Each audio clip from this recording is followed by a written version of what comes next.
Mheshimiwa Mwenyekiti, pamoja na majibu ya serikali, kwanza mimi niseme kwamba mgogoro upo, na hata kipindi Mheshimiwa Rais ameteua wale mawaziri 8 waliokuja Shinyanga, wa mkoa ulitoa taarifa juu ya mgogoro huu, na ilifikia hatua wananchi wangu zaidi ya 17 wakakamatwa kimakosa wakiwa na vibali na mali zao zikataifishwa zikapelekwa Kaliwa. Na kuna kipindi ilifikia hatua, Mheshimiwa Mwenyekiti, kati ya askari wa TFS upande wa Kaliwa na wa halmashauri yetu ya Ushetu wakakutana pale kwenye mipaka, baada ya kuona mipaka ya hifadhi ya Igombe imehamishwa kuja kwenye eneo la Ushetu. Na Mheshimiwa Mwenyekiti, kamishna wa ardhi aliagizwa na alishafika akafanya tathmini na timu yake yote ya kusoma na kutafasiri ramani upya, na kilichokuwa kimebakiwa, Mheshimiwa Mwenyekiti, ni waziri kuja kutangaza tu mipaka ikae wapi. Mheshimiwa Mwenyekiti, mimi ninaomba ni lini serikali, Mheshimiwa Waziri wa Ardhi, atakuja kutafasiri na kusoma mipaka hii ili kuondoa mwingiliano uliopo kwa wananchi wangu. Mheshimiwa Naibu Waziri. Mheshimiwa Mwenyekiti, ni kweli historia aliyoitoa Mheshimiwa Emmanuel Peter Cheriani kwamba kumekuwa na changamoto ya tafsiri ya mipaka katika eneo la hifadhi ya msitu wa Igombe River pamoja na hifadhi ya msitu wa Ushetu Bangwe, hifadhi moja ikiwa ipo chini ya TFS na hifadhi nyingine ikiwa ipo chini ya halmashauri ya wilaya ya Ushetu.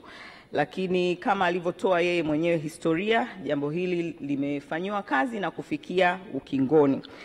Mheshimiwa Mwenyekiti, dhamana ya tafsiri ya mipaka ya ardhi ikiwemo mipaka kati ya TFS na hifadhi hii ya TFS pamoja na hifadhi hii ya halmashauri ya wilaya Ushetu ipo chini ya Wizara ya Ardhi, na tayari Mheshimiwa Waziri wa Ardhi swala hili analifahamu, na kama alivyoomba Mheshimiwa mbunge, Mheshimiwa Waziri ataweza kulishughulikia ili aweze kupitia Wizara ya Ardhi kutoa tafsiri ya mipaka na kuweza kukamilisha kabisa kumaliza huu mgogoro.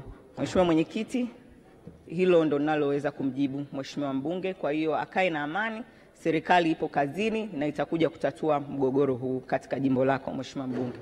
Mheshimiwa Naibu Waziri, pia kuna nyongeza kutoka kwa Naibu Waziri wa Ardhi. Ardhi nadhani. Ndio. Karibu Mheshimiwa Naibu Waziri.